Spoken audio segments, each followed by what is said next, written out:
Salve a igreja com a paz do Senhor Jesus. Amém. Mais um culto no qual o Senhor nos permitiu estar na sua presença.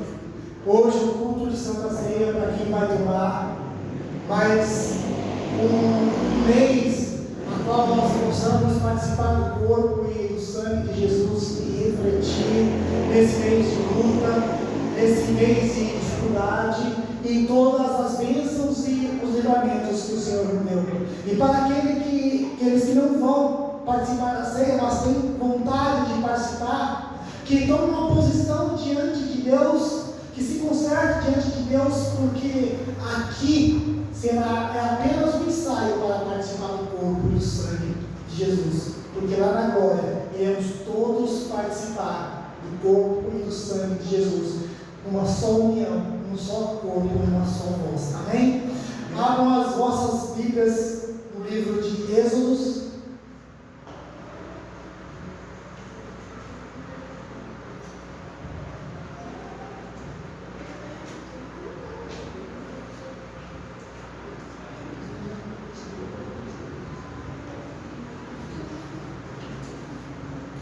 Louvado seja Deus. Êxodo capítulo 14.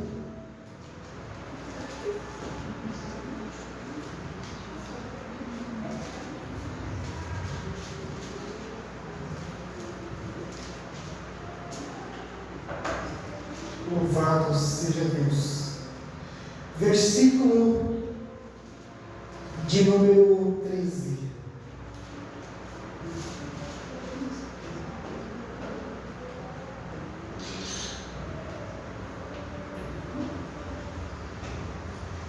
Louvado seja Deus. Quem encontrou, diga amém. Amém. Louvado seja o Senhor.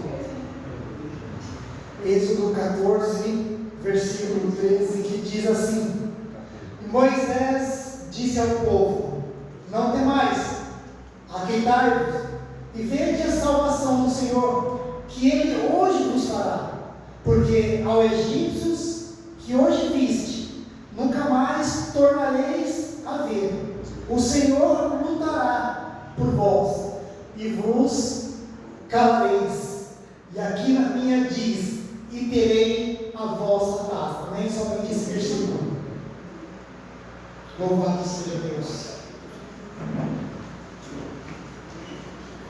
Nós vivemos um tempo onde o sol, cada dia que passa, ele está mais quente. Se eu não basta, hoje tem um fundo. Glória a Deus.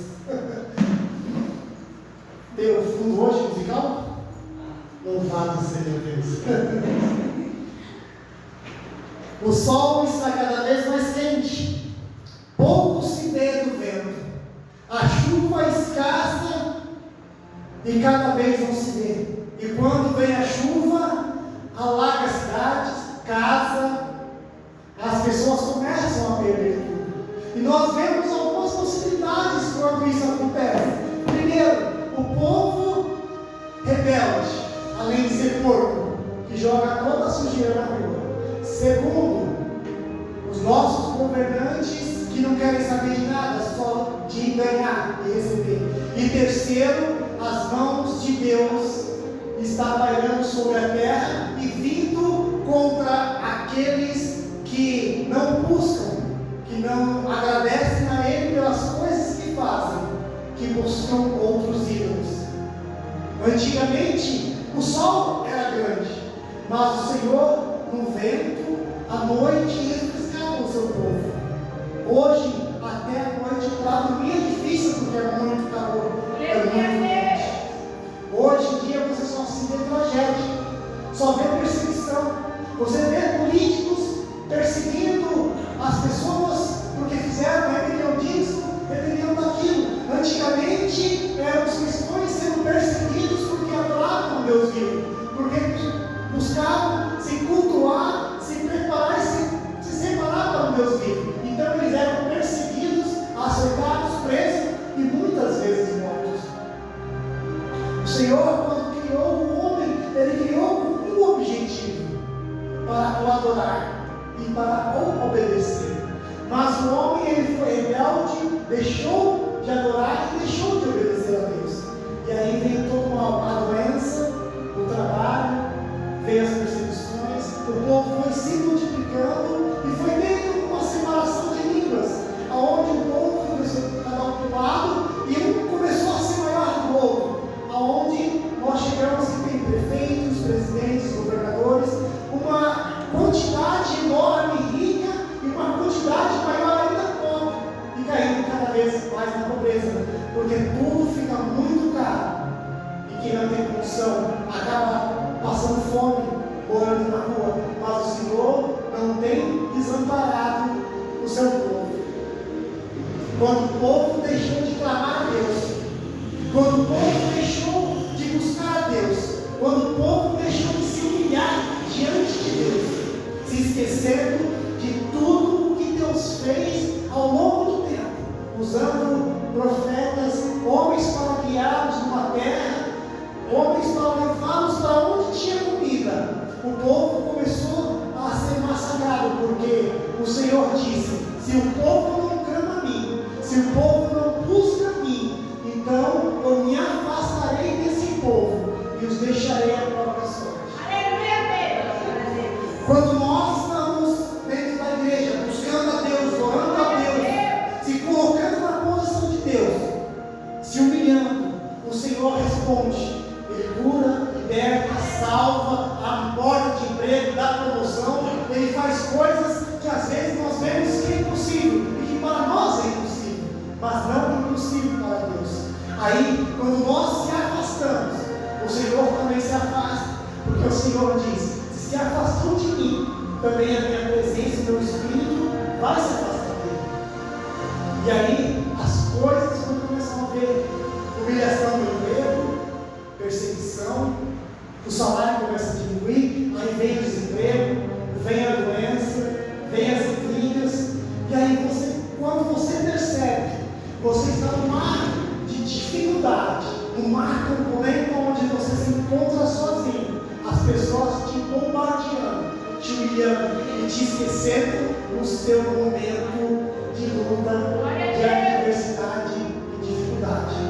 Você começa a se questionar por que todas essas coisas acontecem, mas se esquecemos de lembrar e de tomar nota que as coisas aconteceram ruins depois que se afastamos da presença de Deus, porque enquanto estamos diante da presença de Deus, as coisas elas vão fluir, vão acontecer, mas não quer dizer que não vai ter perseguição, não quer dizer que o inimigo não vai se levantar contra nós, porque ele vai se levantar para quê? Desanimar, não deixar orar, não deixar ler a Bíblia, não deixar jejuar, não deixar falar dos milagres de Deus na nossa vida.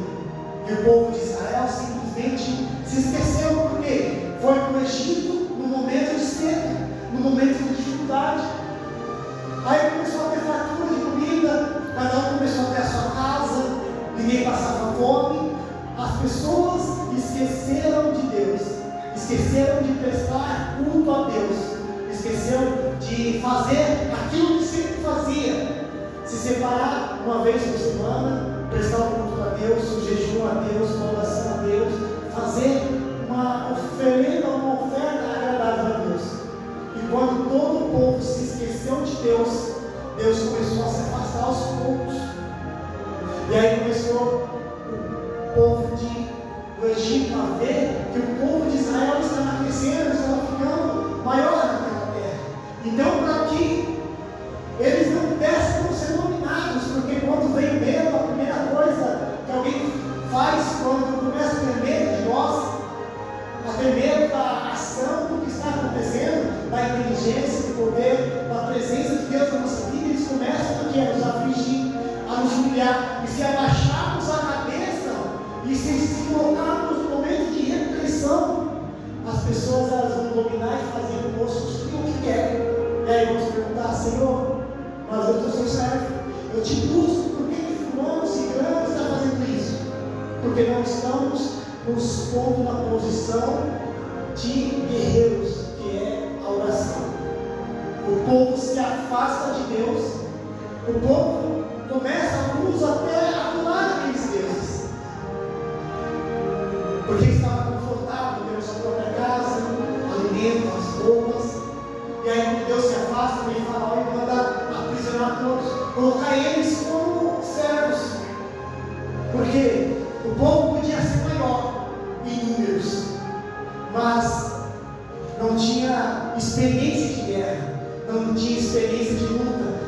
tinha armas para guerrear. Então Faraó mandou seus soldados irem com as suas lanças, com as suas espadas, com seus cavalos, e puxar o povo da escravidão. O povo, mesmo vendo que era poderoso, não teve a capacidade de se reunir e dizer: não, nós somos maiores que vocês, mas maior que nós é Deus que nos trouxe aqui. O povo ficou com medo, abaixou a cabeça e foi levado para a escravidão. Nos tempos de hoje acontece a mesma coisa. Nós viemos para a igreja, fazemos o nosso culto, fazemos a nossa oração, nós damos a Deus os nossos dízimos. Só que o que acontece? Nós não temos coragem para agradecer a Deus pelo salário. Não temos coragem a Deus de chegar no final do mês ou no final da semana, quando pegamos aquele salário e separar 10% para Deus e dizer: Deus, essa primeira parte é sua. O dízimo e a oferta, ela vai trazer prosperidade. Porém, a sua dedicação, a sua fidelidade vai trazer para você ainda mais força para que Deus venha te abençoar. E Deus venha dizer: olha, isso aí está me honrando, eu tenho que abençoar. Não que Deus é obrigado, mas Deus vem com a sua sinceridade, Ele vai te abençoar. Quando você se colocar de joelho diante da adversidade, Deus vai responder. As coisas podem estar boas, mas você vai continuar agradecendo, porque Deus, fazendo, Ele é Deus, não fazendo, Ele é Deus. Só que o povo se esqueceu de agradecer pelas maravilhas que Deus fez. Uma terra que estava passando fome, não tinha o que comer, tirou o povo daquela terra de Canaã e trouxe até o Egito. Lá não faltou nada, não faltou água, não faltou comida, não faltou o pão, não faltou a carne. E o povo não agradeceu a Deus, porque achou que já estaria tudo bom, tudo ok. E não é assim. Quanto mais temos, mais Deus nos dá, mais devemos agradecer. E se Deus não dá, e se Deus não abrir a porta, vamos agradecer do mesmo jeito. E se Deus não me der aquela promoção no emprego que eu estou pedindo, vamos agradecer a Deus, porque Deus sabe a hora de trazer uma promoção, a hora de abrir uma porta, e que empresa vai colocar e que vai fazer. Às vezes nós ficamos tão tristes por entrar numa empresa que nós desanimamos, mas às vezes não entramos lá, porque Deus está preparando coisa melhor em outro lugar. Nós não sabemos reconhecer isso. E o povo do Egito se esqueceu dessas coisas. Foram levados cativos, começaram a apanhar, começaram a ser servos, não ter mais tempo nem para tomar o seu próprio banho. Levantava cedo, pegava no pesado, sol escaldante, sujo, apanhava, passava fome, e não tinha coragem de levantar a voz e dizer: Senhor, eis o teu povo, o teu servo aqui, olhe para nós. O povo precisou passar quase 200 anos em cativeiro para entender que só Deus liberta. Precisou passar 400 anos de humilhação, apanhando geração atrás de geração, apanhando, sendo escravizado, morrendo, espancado, para aprender que só Deus liberta. Mas você não tem 400 anos, você não tem 100 anos, porque nós não sabemos o dia da manhã, mas você tem o dia de hoje para agradecer a Deus pelo dia de hoje, pelo dia que Ele te abençoou, pelo que Ele fez e pelo que Ele pode fazer. Você tem o dia de hoje de abrir a sua boca e dizer: Senhor, o Senhor conhece e sabe o que eu preciso e necessito. Mas se o Senhor fizer, se o Senhor me der, tudo bem, porque o Senhor é Deus. Se o Senhor não me der, porque o Senhor tem algo melhor. Mas se o Senhor me der, eu vou agradecer, eu vou te honrar. Quando Moisés está no deserto e que o povo começa a compreender que só tem Deus, alguém se levanta e diz: vamos clamar a Deus, porque Deus nos trouxe aqui abençoado através do seu filho e do seu servo José, e através dele nós podemos clamar a Deus e Deus nos respondeu. E quando o povo lembrou que se eles clamarem a Deus, se arrependerem, eles dobraram os seus joelhos, eles clamaram e Deus ouviu. Depois depois de 400 anos? Há quanto tempo, há quantos anos você está pedindo uma bênção da parte do Senhor?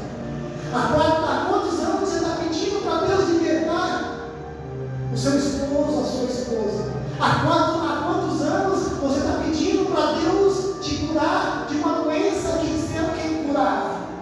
Há quanto tempo você está pedindo para que Deus vá até o interior e incomode aquele seu parente, aquele seu familiar, e ele te deu um telefonema dizendo: olha, o seu Deus me visitou nessa madrugada e me fez lembrar de você. Há quanto tempo você está pedindo a Deus? Há quanto tempo você está querendo que isso acontece, mas está esquecendo que só Deus pode fazer?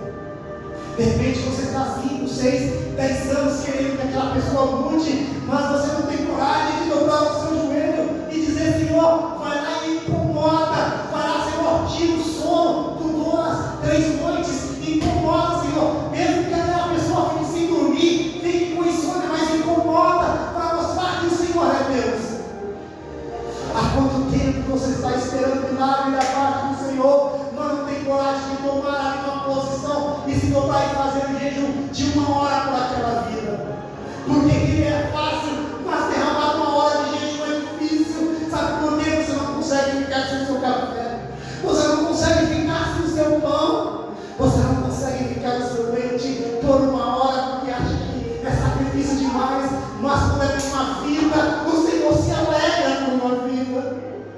O Senhor se alegra por uma vida que é salva. O Senhor se alegra por uma vida que é liberta. Se você está dentro da sua casa e a situação está difícil, levanta, dobra o seu joelho e diz: Senhor, o meu esposo saiu daqui, eu vou dobrar o meu joelho 1 hora, vou fazer o meu jejum para que o Senhor toque no coração dele.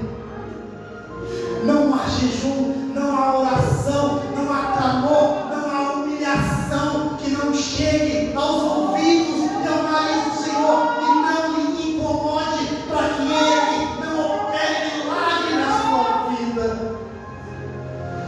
Quando aquele povo reconheceu os milagres antigos que o povo fez, quando aquele povo se dobrou, rasgou o seu coração e as suas vestes e disse: Senhor, lembra do teu povo que hoje está passando por humilhação aqui nessa terra, sendo escravizado, porque somos o seu povo. O Senhor nos trouxe aqui livre e hoje somos escravos. Senhor, nos liberta da mão do faraó. O Senhor se incomodou lá do céu e disse: opa, era isso que eu queria ouvir, mesmo depois de 400 anos. Aí o Senhor olhou para Moisés e disse: é você que eu escolhi para libertar aquele povo. É você que eu escolhi para guiar aquele povo. Ei, é você que o Senhor escolheu para clamar dentro da sua casa, dentro da sua família. É você que o Senhor escolheu e separou para trazer libertação pelo teu povo, pela sua família. É você que o Senhor escolheu para orar pelas pessoas dentro daquele local de trabalho onde você está. É você que o Senhor escolheu e separou para fazer milagre naquele chefe ou naquela chefe sua que tem pacto com o diabo, que vai para as encruzilhadas, que se encostam diante de outros deuses. É você que o Senhor separou para chegar para lá e dizer: ei, o Senhor tem obra na sua vida. Ainda que diga: ei, o meu Deus é o Exu, o meu Deus é aquele Deus ali de pau e de barro, e você diz: não, isso aí não pode fazer nada. Mas o Deus que eu sirvo, o Deus que eu conheço, Ele pode transformar a sua vida e fazer coisa muito maior. O Senhor visita Moisés numa sarça ardente. Moisés, quando ele sobe para buscar uma ovelha perdida, olha o que o Senhor faz. Às vezes é necessário que uma ovelha desrajada, uma ovelha saia do meio do seu povo. É necessário que uma ovelha se perca no caminho para que Deus te leve até aquela ovelha perdida. Porque naquele caminho o Senhor tem milagre para mostrar, para fazer. E naquele caminho, quando Moisés vai atrás daquela ovelha perdida que se desgarrou do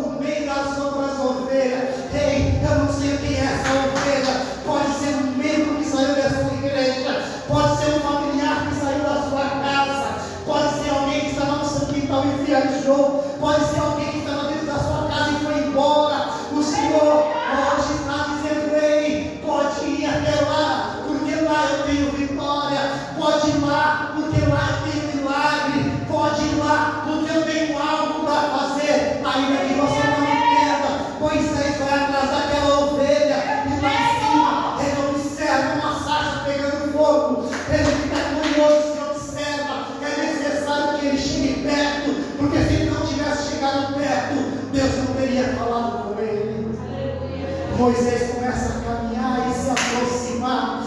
Então Deus brava e diz: ei, parado, tire as alparcas dos seus pés, as sandálias dos seus pés, porque o lugar que tu és santo. Moisés ouve a voz de Deus, ele tira aquela sandália e obedece. E o Senhor diz: ei, eu ouvi o clamor do meu povo lá no Egito, volta lá e resgata, porque eu vou trazer o meu Senhor. Ei, o Senhor está falando na sua mente e você não está ouvindo. O Senhor está falando no teu ouvido e você não está ouvindo. O Senhor está te mostrando e você não está vendo, porque você tem medo do que Faraó vai fazer. Você não está vendo, nem ouvindo, nem chegando, porque você tem medo do que Faraó vai fazer. Mas saiba de uma coisa: quando Deus libertou aquele povo, era necessário que algo ainda aconteça. Quando Moisés está no meio do mar vermelho, o Senhor endurece o coração de Faraó, porque Deus queria mostrar que é só Deus que pode operar. E aí, Deus endurece o coração de Faraó. Faraó pega os seus cavaleiros, Faraó pega os seus soldados e vai atrás daquele povo. Mas mesmo assim ainda tem pessoas dentro do povo, da casa de Deus, que tem medo e que duvida do grande poder de Deus. O povo chega diante de Moisés e diz: ei, me trouxesse aqui para morrer, era melhor que nós morrêssemos lá. Moisés vai falar com Deus, e Deus disse: olha, porque clama a mim, você tem o que nas suas mãos? Eu tenho um cajado. Ei, o que você tem nas suas mãos? Ei, o que você tem nas suas mãos? Quem tem uma Bíblia aí? Levanta a sua Bíblia. O que você tem na sua mão? O que você tem na sua mão? Porque clama, ei, olha a resposta de Deus aqui. O Senhor diz: abre que eu te mostrarei aquilo que você está pedindo. O Senhor diz a Moisés: o que você tem na mão? Eu tenho um cajado. Toca, levanta ela que eu vou abrir o mar. Mas primeiro, sabe o que Deus fez? Aquela coluna, o Senhor escureceu a parte de Faraó. Faraó não via, não enxergava mais nada. As pessoas começaram a se bater, os cavalos ficaram com medo, o povo do Egito se amedrentou, e o Deus caiu através de uma coluna de fogo a passagem do povo. Quando o povo de Israel estava terminando de passar, que o povo vinha atrás perseguindo, o Senhor disse: ei, esse povo vocês nunca vão ver, nunca mais. Esse povo nunca mais vocês verão. Então o Senhor, ele fecha aquele mar, ele mata ali todos os soldados de Faraó, todas as suas carruagens, todos os seus cavalos, e mostra para Faraó que o povo de Deus, ninguém persegue e fica vivo para contar a história. Ninguém te humilha, ninguém te zomba, ninguém te afronta, ninguém te rebaixa sem ver o que Deus vai fazer. Como Deus vai fazer? Através de doença na língua, através de um câncer, através de uma humilhação, através de perda de emprego. Mas Deus vai mostrar para aqueles que te afrontaram que Ele é um Deus todo-poderoso e que ninguém afronta o povo de Deus sem ficar impune. Aquele povo atravessa. Miriam pega o tamborim, começa a cantar, a saltar. Moisés começa a cantar, porque viram que a glória do Senhor é muito maior do que os deuses do Egito. Eu não sei o que tem afligido você, eu não sei por que algo tem te afrontado, tem te amedrontado, eu não sei o que é que tem colocado medo e temor no seu coração, eu não sei por que você tem medo de dizer para aquele amalekita, para aquele homem, para aquela mulher que serve a outros deuses, para aquele homem, para aquela mulher que vai na encruzilhada para fazer trabalho. Eu não sei por que você tem medo de chegar e dizer: olha, Deus tem uma grande obra na sua vida e tudo que você disse ou fez contra mim vai voltar contra você. Eu não sei por que você tem medo, se o Deus que você conhece, o Deus que você ouve falar, um Deus que você viu, já viu fazer